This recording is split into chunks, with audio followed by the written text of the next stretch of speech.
히브리서 11장 13절에서 16절 말씀까지 제가 한 절 읽고 성도님들 한 절 읽고 교독하도록 하겠습니다. 제가 먼저 읽습니다. 이 사람들은 다 믿음을 따라 죽었으며 약속을 받지 못하였으되 그것들을 멀리서 보고 환영하며 또 땅에서는 외국인과 나그네임을 증언하였으니 그들이 이같이 말하는 것은 자기들이 본향 찾는 자임을 나타냄이라. 그들이 나온 바 본향을 생각하였더라면 돌아갈 기회가 있었으려니와 그들이 이제는 더 나은 본향을 사모하니 곧 하늘에 있는 것이라. 이러므로 하나님이 그들의 하나님이라 일컬음 받으심을 부끄러워하지 아니하시고 그들을 위하여 한 성을 예비하셨느니라. 아멘. 할렐루야. 아멘. 예수님 사랑만 아멘 하시겠습니다. 아멘. 이 시간 우리 함께 기도할까요? 우리 옆에 계시는 분 우리 축복하면서 함께 기도합시다. 하나님, 우리 내 옆에 앉아 있는 우리 성도님을 더욱더 축복하여 주시옵소서. 아멘. 또 내 옆에 앉아 있는 하나님 형제 자매의 기도 제목이 있습니다. 하나님 간절히 바랍니다.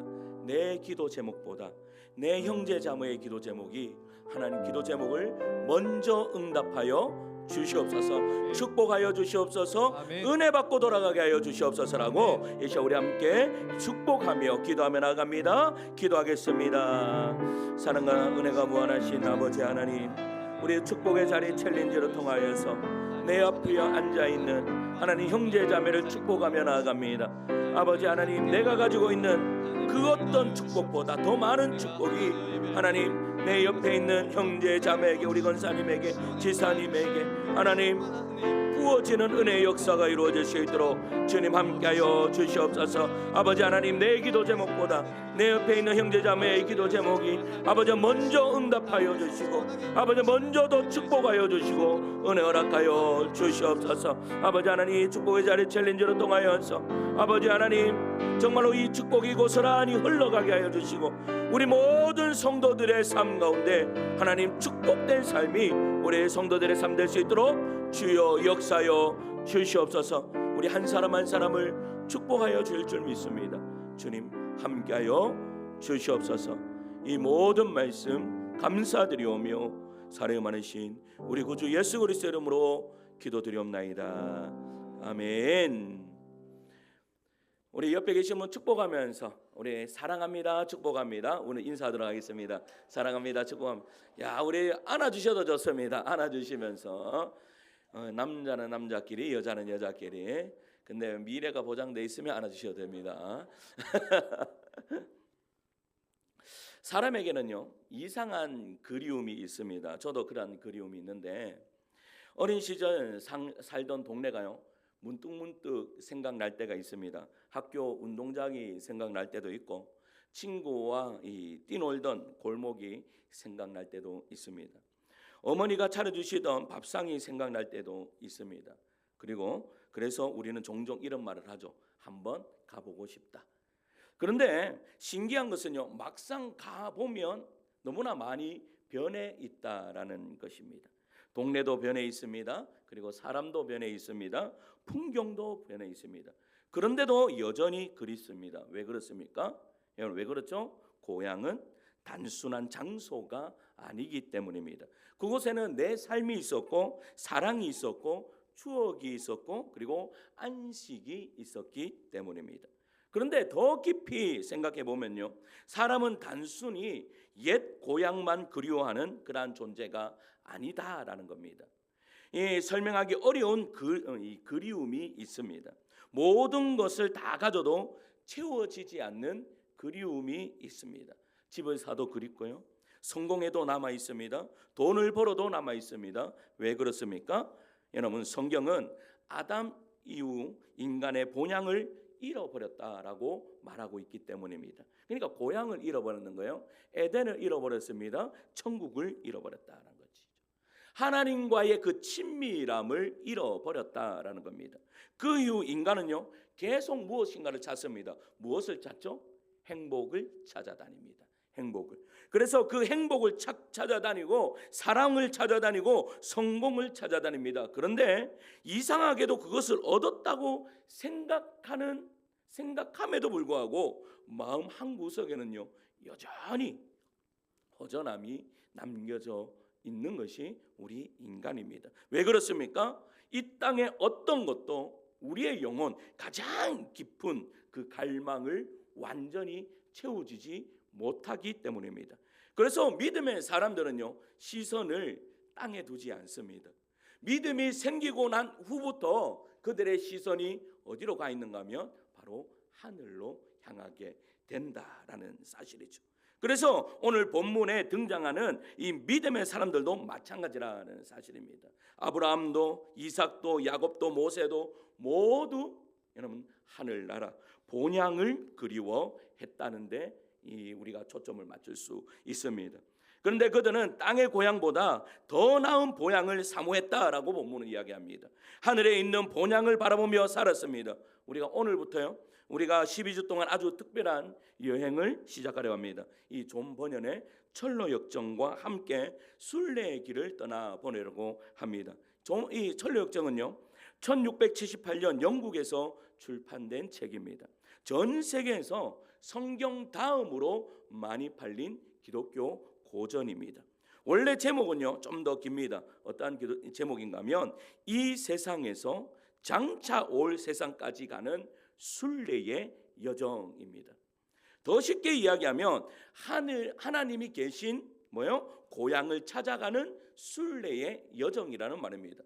하나님이 계신 천국으로 가는 순례의 여정. 이 제목만 들어도 이 책이 무엇을 이야기하는지 우리는 잘 알 수 있습니다. 이 책의 저자는요 존 버년입니다. 존 버년은요 유명한 신학자가 아닙니다. 대학 교수도 아닙니다.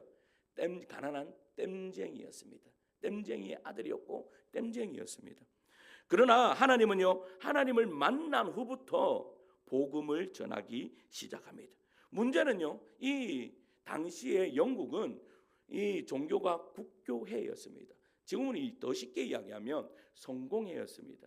모양은 가톨릭을 그대로 가지고 있고 내용은 기독교의 내용을 가지고 있는데, 그런데 이 영국이 받아들이지 못하는 것이 뭔가 하면 국교회 외에는 다 받아들이지 않는 거예요. 그러니까 이 국교회가 누구를 핍박하는가 하면 개신교인들을 핍박하는 거죠. 그래서 어떻게 되는가 하면 이 국교회에서 허가를 받은 사람들만 설교를 할 수 있었습니다. 그러니까 다른 사람들은 설교를 하면 어떻게 돼요? 감옥에 갇히는 것이죠. 존 버년이 그랬습니다. 존 버년이 신학도 공부하지 않았고 그리고 영국 국교회에서 허가증도 받지 않았습니다. 그러니까 어떻게 해요? 그가 설교를 한 뒤에 감옥에 갇히게 됩니다. 무려 12년 동안. 가족을 볼 수 없었죠. 특별히 이 존 버년에게는 장애가 있는 딸이 있었습니다. 근데 그 딸을 생각할 때마다 날마다 눈물을 찢었다라는 그러한 이야기도 있습니다. 그리고 바로 그 감옥 안에서요 탄생한 책이 철로 역정입니다. 철로 역정은 한 사람이 고향을 떠나 천성을 향해 걸어가는 이야기입니다. 크리스천이라는 주인공이 있습니다. 그런데 이 크리스천의 주인공이 이제는 누가 되어야 됩니까? 우리가 되어야 합니다. 왜냐하면 우리 역시 더 나은 본향을 향해 걸어가는 순례자이기 때문이죠. 오늘 말씀을 통해 우리는 세 가지 질문에 답하려고 합니다. 첫 번째 질문은 나는 누구인가? 두 번째, 왜 내 인생은 쉽지 않은가? 세 번째는 내가 어디를 향해 가고 있는가? 이 질문에 대한 답을 찾아보면서 순례의 첫 걸음을 내딛고자 합니다. 첫째, 한번 따라할까요? 천국 가는 길을 걷는 순례자. 한 번만 더 따라하시다. 천국 가는 길을 걷는 순례자. 자, 본문 13절 읽을까요? 시작. 이 사람들은 다 믿음을 따라 죽었으며 약속을 받지 못하였으되 그것들을 멀리서 보고 환영하며 또 땅에서는 외국인과 나그네임을 증언하였으니. 아멘. 여러분, 히브리서 기자는 믿음의 사람들을 소개하면서요 매우 흥미로운 표현을 합니다. 그러니까 11장은요 히브리서 11장은 믿음장이라고 그렇게 이야기하는데 그 믿음장에 나와 있던 그 믿음의 우리의 믿음의 선배들을 쭉 나열하면서 독특한 표현을 하는데 그 표현이 뭔가 하면 외국인과 나그네라는 말이에요. 외국인과 나그네. 우리는 보통 믿음의 사람들을 생각하면 위대한 업적을 떠올립니다. 여러분, 아브라함 하면 믿음의 조상입니다. 모세는요, 출애굽의 지도자입니다. 다윗은 이스라엘의 위대한 왕입니다. 그런데 하나님은 그들을 설명할 때요, 성공한 사람, 그리고 위대한 사람, 능력 있는 사람이라고 소개하지 않고 뭐라고 이야기해요? 순례자, 나그네라고 그렇게 말씀하고 계십니다. 왜 그렇습니까? 왜 하나님은 믿음의 사람들을 나그네라고 불렀을까요? 여기서 나그네로 번역된 단어가요, 헬라어로 파레피데모스입니다. 파레피데모스. 이 말은 단순히 여행객이란 그런 뜻이 아니라 잠시 머물고 있지만 시민권을 다른 곳에 있는 사람이라는 의미예요. 그건 쉽게 이야기하면 마치 유학생하고 같은 거예요. 우리가 미국으로 유학을 가면 그곳에서 공부도 할 수 있고 사람도 만날 수 있고 그리고 또 거기서 몇 년 살 수도 있습니다. 그러나 우리의 국적은 여러분 미국이에요? 아니면 한국이에요? 한국이란 유학생은 한국이 국적입니다. 그래서 그는 언젠가는 돌아와야 됩니까? 안 돌아와야 됩니까? 돌아와야 된다라는 사실입니다. 히브리서 기자는 믿음의 사람들을 그렇게 설명하고 있는 거예요. 그들은 세상 속에 살지만 세상에 속한 사람이 아니다. 그들은 땅 위에 살지만 하늘 시민권을 가진 자들이다라고 이야기하고 있는 것이죠. 그래서 베드로 사도는요, 성도들 향해 이렇게 이야기합니다. 베드로전서 2장 11절인데 같이 읽을게요. 시작. 사랑하는 자들아, 거류민과 나그네 같은 너희를 건하노니. 아멘. 아멘. 사도 바울 또한 우리의 시민권이요 어디에 있다라고 이야기해요? 하늘에 있다. 하늘에 있다라고 말합니다. 이것이 성도의 정체성입니다. 우리는 세상에 살지만 세상에 속한 사람들이 아닙니다. 우리는 이 땅에 살아가지만 이 땅이 우리의 삶의 전부가 아닙니다. 우리는 천국 가는 길을 걷는 순례자입니다. 이 모습을 가장 잘 나타낼 수 있는 사람이 바로 아브라함입니다.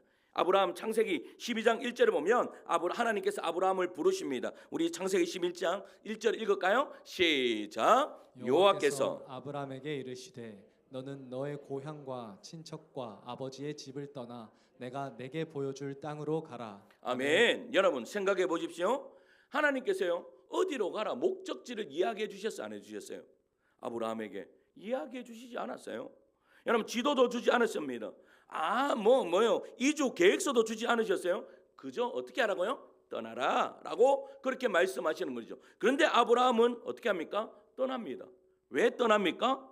그래서 히브리서는요 11장 8절에 이렇게 이야기합니다. 11장 8절에요 시작. 믿음으로 아브라함은 부르심을 받았을 때에 순종하여 장래의 유업으로 받을 땅에 나아갈새 갈 바를 알지 못하고 나아갔으며. 여러분 아브라함이 어떻게 떠났다고요? 믿음으로 떠났다라는 말이에요. 믿음으로. 여러분 그러면 믿음이 무엇입니까? 모든 것을 알고 출발하는 것이 믿음이 아니다. 하나님은 신뢰하기 때문에 출발하는 것이다. 목적지를 다 알아서 걷는 것이 아니라 길을 인도하시는 하나님을 믿기 때문에 그 순례의 길을 가는 것이다 라고 이야기하고 있는 거예요. 창세기를 계속 읽으면요 아브라함에게 특별한 특징이 두 가지가 나옵니다. 그 두 가지가 뭔가 하면 바로 제단과 장막이라는 말입니다. 제단은요 하나님께 예배하는 곳입니다. 그러면 장막은 무엇입니까? 아브라함이 사는 곳입니다. 지금으로 이야기할 것 같으면 텐트입니다. 텐트. 그러면 아브라함이 왜 텐트를 치고 살았냐? 하나님께서 야 너 여기에 정착해라. 가나안 땅에 들어갔습니다. 가나안 땅에 들어가면 여기서 정착해서 여기서 살아라 라고 그렇게 말씀하시면 살면 되는데 그렇게 하지 않고 계속해서 텐트를 칩니다. 장막을 칩니다. 이유가 뭘까요? 너는 나그네이다 라는 말입니다. 너는 이곳에서 영원히 살 존재가 아니다라는 것을 이야기해요. 그래서요 계속 이야기합니다. 창세기 12장에도 장막, 그리고 13장에도 장막, 18장에도 장막을 치라라고 그렇게 이야기합니다. 평생 장막 생활을 합니다. 왜 그럴까요? 장막은 언제나 떠날 수 있기 때문입니다. 오늘 여기 있다가 내일은 다른 곳으로 이동할 수 있습니다. 아브라함은 평생 장막을 치며 살면서 이렇게 고백합니다. 나는 정착민이 아니다 나는 순례자이다. 나는 하나님이 인도하신 길을 따라가는 사람이다라고 이야기하고 있는 거예요. 사랑하는 성도 여러분, 오늘 우리는요 철로역정 시리즈를 시작하려고 합니다. 그런데 사실 이 철로역정의 주인공은요 크리스천 한 사람이 아닙니다. 바로 우리 자신입니다. 우리도 아브라함처럼 길 위에 서 있습니다. 우리도 하나님을 따라 걸어가는 순례자입니다. 그러므로 이 시간 우리 자신에게 질문해야 됩니다. 나는 무엇을 붙들고 살아가는가? 나는 어디를 향해 살아가는가를 물어야 된다는 겁니다. 성경은 오늘도 우리에게 말씀합니다. 너는 천국 가는 길을 걷는 순례자이다. 믿으십니까?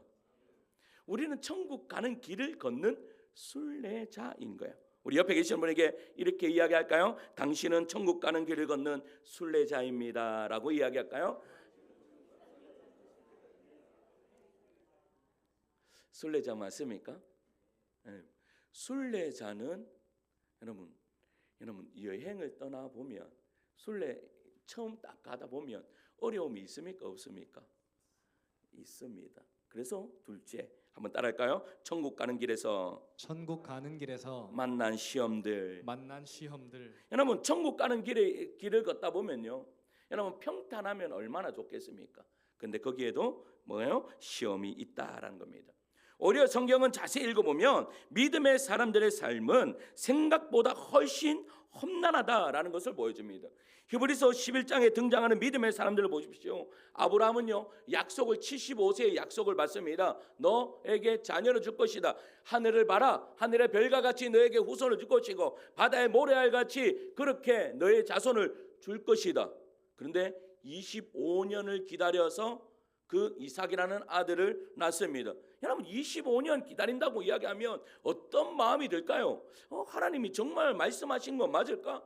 의심이 들지 않을까요? 여러분 그만 그렇습니까? 여러분 요셉도 어떻습니까? 하나님께서 요셉이 위대한 삶을 살 것이라는 꿈을 줍니다. 그런데 현실은요 완전 반대죠. 어떻게 되었습니까? 형들에게 버림받고 노예를 팔려가고 억울하게 감옥에 갇힙니다. 요셉은 아마도 수없이 질문했을 겁니다. 하나님, 이게 정말 주님이 보여주신 길이 맞습니까? 라는 질문을 던졌을 겁니다. 모세는 어떻습니까?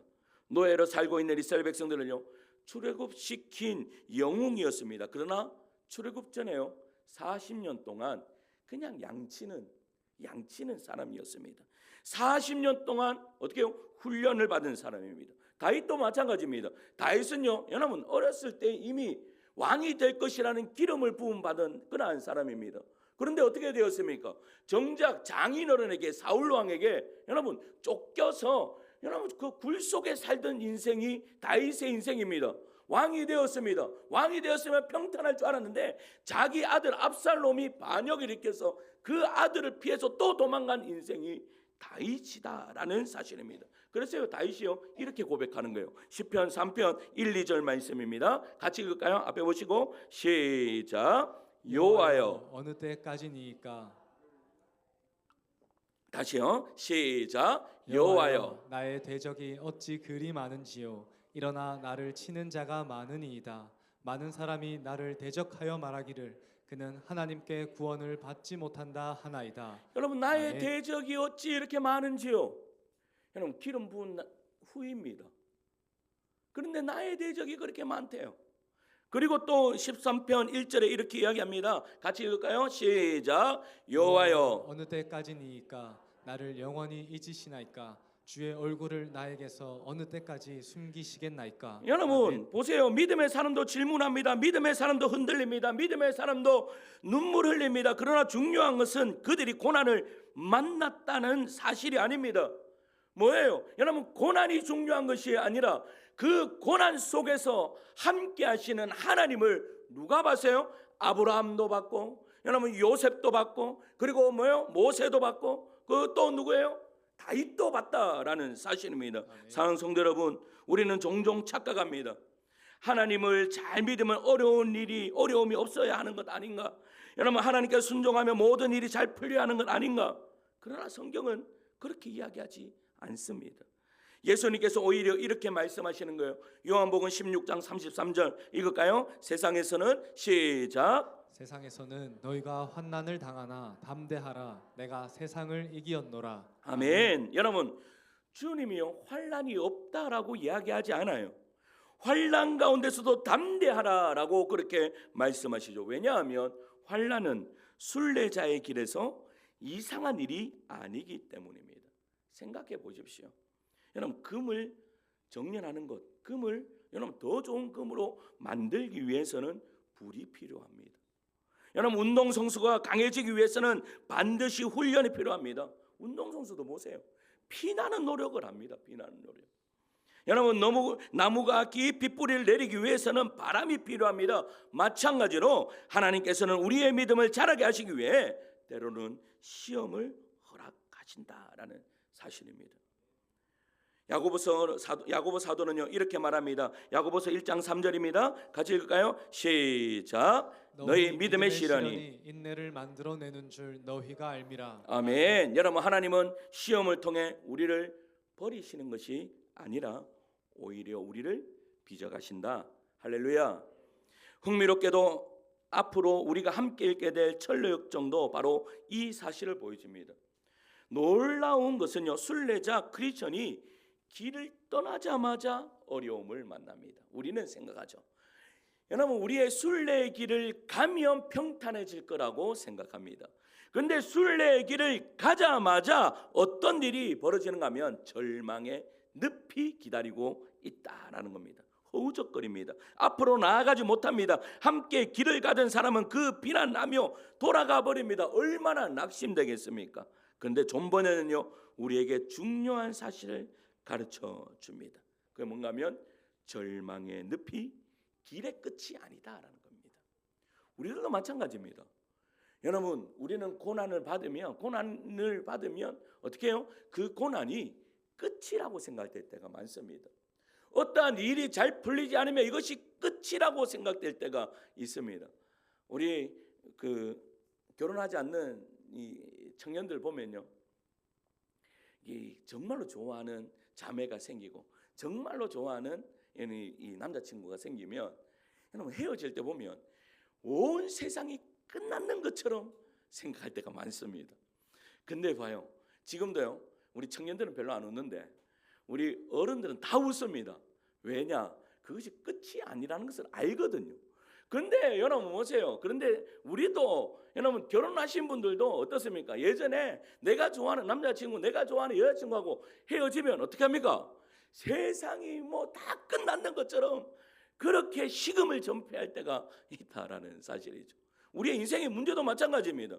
우리의 인생의 문제가 내 앞에 어떠한 문제가 더 가로막고 있으면 세상이 다 끝났는 것 같습니다. 나는 아무 존재도 아닌 것처럼 그렇게 느껴집니다. 그런데 우리의 인생은 거기서 끝나지 않는다라는 것입니다. 절망의 늪에서 어떻게 되는 줄 아십니까? 이 절망의 늪에서 크리스천이 그 늪 속으로 푹 들어가가지고 숨도 못 쉬는 그런 순간에 딱 이르게 됩니다. 그때 어떤 역사가 있는 줄 아세요? 하나님의 팔이 어떻게 해요? 그 진흙탕으로 확 들어가더니 그 크리스천의 손을 잡고 일으켜 세우는 은혜의 역사가 이루어진다라는 사실입니다. 할렐루야. 여러분, 순례의 길을 가는 한 사람 한 사람은 어떠한 절망의 수렁이 있다 하더라도 하나님의 도움이 있을 줄 믿습니다. 그런데 또 한 가지, 하나님의 도움이 있을 뿐만 아니라 우리가 그러한 가운데서도 절망하지 않는 이유가 있습니다. 마지막 세 번째 한번 따라할까요? 천국 가는 길에 다시요. 천국 가는 길 끝에 기다리는 본향. 한 번만 더 따라합시다. 천국 가는 길 끝에 기다리는 본향. 자, 16절 말씀 읽어요. 16절입니다. 시작. 그들이 이제는 더 나은 본향을 사모하니 곧 하늘에 있는 것이라. 이러므로 하나님이 그들의 하나님이라 일컬음 받으심을 부끄러워하지 아니하시고 그들을 위하여 한 성을 예비하셨느니라. 아멘. 이것이 오늘 말씀의 절정입니다. 왜 믿음의 사람들은 끝까지 걸어갈 수 있었을까? 아브라함은 왜 평생 장막을 치며 살았을까요? 모세는 왜 광야를 견뎠을까요? 요셉은 왜 감옥에서 하나님을 원망하지 않았을까요? 다윗은 왜 그 동굴 속에서 찬송할 수 있었습니까? 길이 쉬워서 그랬습니까? 그렇지 않습니다. 시험이 없었기 때문입니까? 그렇지 않습니다. 그들 앞에 분명한 목적지가 있었기 때문입니다. 제가 요즘에 우리 시은이가요 이렇게 이야기하는 거예요. 아빠, 내가 오늘 하루를 살아가는 이유를 발견했어. 이렇게. 그 이유가 뭔지 아세요? 어제 아래까지만 해도 어제 친구 생일이었거든. 그 친구 생일을 기다리는 것이 목적이에요. 그리고 이제 토요일을 되면 토요일 뭐 한다면 그거 뭐 하는 것을 기다리는 것이 목적이에요. 우리 오늘 군인이 우리 또 왔습니다. 우리 석현 형제가 왔는데 석현 형제가 군생을 하는 이유가 뭔지 아십니까? 오늘입니다. 오늘이 뭐예요? 휴가 나오기를 바라면서 군생활을 합니다. 맞습니다. 이제 화요일 날 다시 들어가거든요. 화요일 날 다시 들어가면 오늘도 제가 딱 야, 석현아 왔나라고 이야기했더니 이야기하는 게 뭔가 하면 내 말년에 휴가 한 달 나오기 위해서 제가 이제 휴가를 좀 아껴야 되겠습니다. 왜? 요번에 좀 길었거든요. 제가 공군 가더니 때로는 우리 성도들보다 더 자주 교회에 오는 것 같아가지고 그래서 조금 천천히 와라 했더니 요번에는 한참 있다가 왔어요. 그래서 왜 이렇게 한참 있다가 왔냐라고 했더니 이제 말년휴가 한 달 나오겠다고 이제 그러면 군생을 하는 이유가 뭐예요? 그것을 바라보면서 군생을 하는 거예요. 지금 뭐예요? 성경도 우리에게 이야기하는 것이 뭐예요? 너희의 목적이 무엇인가? 오늘 본문은 그 이유를 이렇게 이야기합니다. 히브리서 11장 16절입니다. 같이 읽어요. 시작. 하나님이 그들을 위하여 같이 읽을까요? 처음부터 읽읍시다. 시작. 그들이 이제는 더 나은 본향을 사모하니 곧 하늘에 있는 것이라. 이러므로 하나님이 그들의 하나님이라 일컬음 받으심을 부끄러워하지 아니하시고 그들을 위하여 한 성을 예비하셨느니라. 아멘. 그들을 위하여 뭐를 예비하셨대요? 한 성을. 얼마나 놀라운 말씀입니까? 우리가 하나님을 찾기 전에 하나님이 먼저 우리를 위하여 뭐 하신대요? 준비하고 계신다. 우리가 순례를 시작하기 전에 하나님께서 이미 목적지를 준비해 놓으셨다라는 사실이죠. 여러분, 집에 돌아갈 곳이 있다는 것이 얼마나 큰 위로인 줄 아십니까? 제가요 그 자취 생활을 거의 한 20년을 했습니다.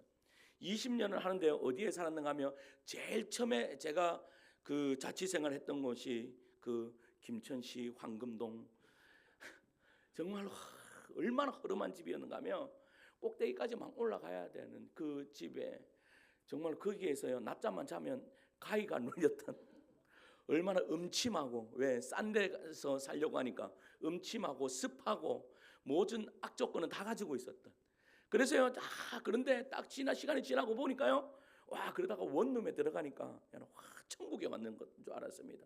그 원룸에서 한 10년을 살았습니다. 10년 살다가 결혼하고 나니까 교회에서요 32평 되는 아파트에 살라고 하는 거예요. 깜짝 놀랐습니다. 내가 이런 데 살아도 되나 이렇게 싶었습니다. 여러분 제가 지금 무엇을 이야기하는 그런데도 제가 그렇게 안 좋은 집에서 살면서도요 조금도 제가 어떻게 위축되지 않았습니다. 왜 그런지 아십니까? 저의 집이 있었기 때문입니다. 경북 김천시 오묘면 능칠이 3, 4, 5번지 제 집이 있으니까 제가 아무리 내가 고달픈 인생을 산다 하더라도 나는 갈 집이 있다라는 것을 깨닫게 되면 알고 있으면 전혀 두렵지 않습니다. 여러분 어린 아이들이요 갈 집이 있으니까 놀이터에서 놉니다. 그런데 어린 아이들이 갈 집이 없으면 어떻게 되는 줄 아십니까? 지금 저 어떻게 해요? 팔레스타인 지역에 여러분 전쟁이 벌어졌습니다. 그 전쟁에서 전쟁 고아들이 얼마나 많은 줄 아십니까? 그 아이들이 가장 먼저 하는 것이 뭔가면 내가 지낼 집을 찾는 것이 그 아이들이 하는 일입니다. 내가 하루 한 끼 먹으려고 그 먹을 것 찾고 하루 내가 밤을 지내야지 하면서 집을 찾는 것이 그 아이들이 하는 겁니다. 그런데 우리는 갈 집이 있습니다. 그러면요 마음껏 아이들이 뛰놉니다. 마음껏. 왜? 돌아갈 곳이 있기 때문이죠. 믿음의 사람들도 마찬가지입니다. 그들은 이 땅을 영원한 집으로 생각하지 않았습니다. 여러분 초대교회 때 많은 사람들이요 순교를 당했습니다. 여러분 예수 믿는 것 때문에 죽어가는 사람들이 얼마나 많은지 모릅니다. 그런데요 그들은요 두려워하지 않았습니다. 조금도 두려워하지 않았습니다. 왜냐하면 갈 곳이 있었기 때문입니다. 그곳이 어딘 줄 아십니까? 오늘 본문의 히브리서 11장 16절에 뭐라고 이야기하는가 하면 더 나은 본향. 더 나은 본향. 여기서 더 나은이라는 표현은 매우 중요합니다. 아브라함에게 고향이 있었습니다. 그곳이 어디입니까? 갈대아 우르입니다. 야곱에게 고향이 있었습니다. 부엘세바였습니다. 모세에게는 익숙한 삶의 터전이 있었습니다. 그러나 믿음의 사람들은요 점점 깨닫습니다. 그 어떤 것도 영원한 안식처가 될 수 없다는 것을 깨닫게 됩니다. 그래서 그들이 사모했던 것이 뭐예요? 더 나은 본향, 바로 천국을 사모하며 살았다라는 것이죠. 사실 우리도 그렇습니다. 사람들은요 평생 행복하기를 원합니다. 여러분 여기 앉아 있는 우리 성도님 중에 나 행복 안 해도 됩니다 라고 이야기하는 사람은요 단 한 명도 없을 것입니다. 내가 행복하기 위해서 지금을 살아간다라는 것이죠. 그런데도요 여전히 허전해요. 제가 서론에서 이야기했듯이 여전히 허전합니다. 왜 그렇습니까? 왜 그래요? 내가 있어야 할 곳에 있지 않기 때문에요. 빈자리가 계속 느껴져요. 그래서 어거스틴은 이렇게 이야기합니다. 주께서 우리를 주를 위해 만드셨으므로 우리의 마음은 주 안에서 쉬기까지 안식을 얻지 못합니다. 그러니까 주님 안에서 쉬지 않으면 우리는 안식이 있다 없다? 안식이 없다라고 말씀하시는 거예요. 그래서 예수님께서는요 제자들에게 이렇게 말합니다. 요한복음 14장 2절 말씀 같이 읽을까요? 14장 2절 시작. 내 아버지 집에 거할 곳이 많도다. 아멘. 아멘. 여러분 내 아버지 집에 거할 곳이 많도다. 내 아버지 집이 어디예요? 바로 천국입니다. 집이 무엇입니까? 가족이 있는 곳입니다. 사랑이 있는 곳입니다. 안식이 있는 곳입니다. 품어주는 사람이 있는 곳입니다. 그래서요 크리스천에게 이 사람들이 물어요. 길을 가는데요 이 순례의 길을 쫙 가는데 크리스천 보고 이렇게 물어요. 당신은 왜 천국에 가려고 하십니까? 저도 여러분들한테 물어볼까요? 여러분 왜 천국을 가려고 하시죠? 이유가 있어야 됩니다. 예수님이 여러분 천국 문 앞에서 우리에게 물을 수 있습니다. 왜 천국 가려고 하십니까? 두 번째, 왜 행복하려고 하십니까? 라는 질문이에요. 여러분 왜 천국 가려고 하시죠? 그때의 크리스천이요 아주 멋진 이야기를 해요. 저는 이 고백이 저의 고백으로 만들어 버렸습니다. 그것이 뭔가 하면 한번 따라할까요? 나의 사랑 예수님이 계시기 때문입니다. 예수님이 계시기 때문입니다. 그래서 크리스천이요 이렇게 이야기해요. 나는 예수님 만나러 천국에 간다. 할렐루야. 아멘. 우리도 마찬가지입니다. 여러분 왜 천국 가시죠? 예수님 만나려고 천국 가는 겁니다. 아멘. 왜? 예수님 안에 뭐가 있기 때문에요? 천국과 행복이 있기 때문입니다. 아멘. 우리 성도님들도 마찬가지입니다. 여러분 우리가 신앙생활하는데 여러분 예수님 한 분만으로 기뻐할 수 있는 이유가 뭘까요? 그것은요 예수님이 내 안에 가득 채우면, 내가 성령 충만하면, 예수님의 영으로 내 안에 가득 채우면 세상이 줄 수 없는 그 행복을 맛볼 수 있습니다. 아멘. 왜? 그 좋은 본향은 어떤 곳이기 때문에. 자, 요한계시록 21장 4절입니다. 21장 4절 말씀 읽겠습니다. 시작. 모든 눈물을 그 눈에서 닦아주시니 다시는 사망이 없고 애통하는 것이나 곡하는 것이나 아픈 것이 다시 있지 아니하리니 처음 것들이 다 지나갔음이로라. 아멘. 여러분 천국에는요 더 이상 죽음이 없습니다. 질병이 없습니다. 이별이 없습니다. 눈물이 없습니다. 상처가 없습니다. 죄가 없습니다. 이 땅에서 흘렸던 모든 눈물을 하나님께서 친히 닦아 주신다라고 말씀합니다. 아멘. 무엇보다 누가 계세요? 거기에 예수님이 계세요. 아멘. 우리 하나님이 계세요. 사실 천국의 가장 큰 축복은 황금길이 아닙니다. 여러분 진주문이 아닙니다. 보석 성벽이 아닙니다. 천국에서 가장 큰 축복은 하나님의 얼굴을 내 얼굴과 맞대어 볼 수 있다라는 것이죠. 그래서 성경은 천국을 설명할 때 요한계시록 21장 3절에 이렇게 이야기합니다. 3절 읽습니다. 시작. 내가 들으니 보좌에서 큰 음성이 나서 이르되 보라 하나님의 장막이 사람들과 함께 있음에 하나님이 그들과 함께 계시리니 그들은 하나님의 백성이 되고 하나님은 친히 그들과 함께 계셔서. 아멘. 여러분 하나님이 친히 우리와 함께 계신다. 할렐루야. 아멘. 하나님이 앞으로 우리가 읽게 될 이 천례역정도 결국 이 이야기를 하고 있습니다. 한 사람이 길을 떠납니다. 수많은 시험을 만납니다. 넘어집니다. 울기도 합니다. 절망합니다. 그러나 끝까지 걸어갑니다. 왜냐하면 그 길 끝에는 무엇이 기다리고 있기 때문입니까? 천국이 기다리고 있기 때문입니다. 이 사실 그것은 철로역정의 주인공인 크리스천만의 이야기가 아닙니다. 모세의 이야기만이 아니고 다윗만의 이야기가 아닙니다. 우리의 이야기입니다. 사랑하는 성도 여러분, 기억하십시오. 순례자는 길만 바라보는 사람이 아닙니다. 그 길 끝을 바라볼 수 있는 사람이다라는 사실입니다. 사랑하는 성도 여러분, 지금 여러분들의 삶에 어떠한 어려움과 어떠한 힘듦과 마음에 여러분 그 조급증이 있습니까? 괜찮습니다. 하나님께서요, 여러분 우리의 눈을 저 천국을 바라볼 수 있는, 나의 인생 그 끝을 바라볼 수 있는 그런 믿음의 눈을 여러분 천례역정을 우리가 읽고 또 말씀을 읽으면서 열어주실 줄 믿습니다. 사랑하는 성도 여러분, 결론을 맺겠습니다. 오늘 우리는 히브리서 11장을 통해 믿음의 사람들의 삶을 함께 살펴보았습니다. 그들은 모두 길 위에 선 사람들이었습니다. 아브라함도 길 위에 있었습니다. 모세도 길 위에 있었고, 요셉도 길 위에 있었고, 다윗도 길 위에 서 있었습니다. 그들은 완벽한 사람들이 아니었습니다. 때로는 흔들렸고, 때로는 두려워했고, 때로는 눈물 흘렸습니다. 그러나 한 가지 분명했습니다. 그들은 자신이 어디로 가고 있는지를 알았습니다. 그리고 자신들이 누구인지를 알았습니다. 나는 순례자였다. 그리고 오늘 성경은 우리에게도 같은 사실을 이야기하고 계시죠. 너희도 순례자다. 너희도 길 위에 서 있는 사람들이다라고 말씀하고 계시는 거예요. 우리는 이 세상에 정착하기 위해 부름받은 사람들이 아닙니다.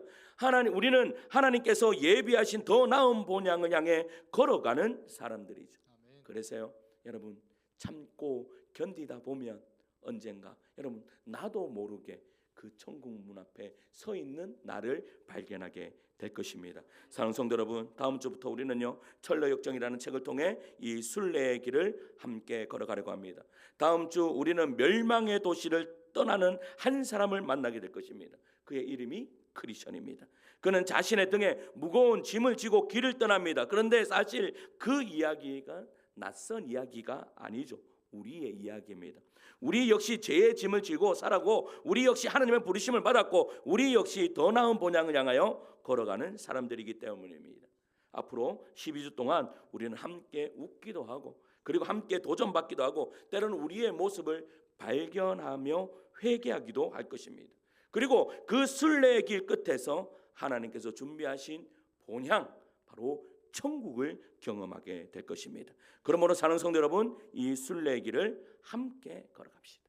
말씀도 함께 걸어갑시다. 기도도 함께 걸어갑시다. 가족과 함께 걸어갑시다. 교회와 함께 걸어갑시다. 그리고 무엇보다 우리보다 먼저 이 길을 걸으신 예수 그리스도를 바라보며 함께 걸어갑시다. 그래서 히브리서 12장 2절에 이렇게 말합니다. 믿음의 주요 온전케 하시는 이인 예수를 바라보자.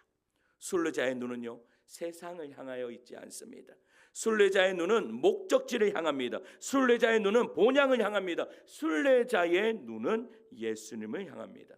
이제부터 시작하는 이 12주간의 순례 가운데 하나님께서 우리 모두에게 새로운 은혜를 부어줄 줄 믿습니다. 그리고 그 순례의 마지막 날 우리 모두가 하나님께서 예비하신 더 나은 본향을 더 깊이 사모하는 하나님의 사람들로 서게 되기를 간절히 축원합니다.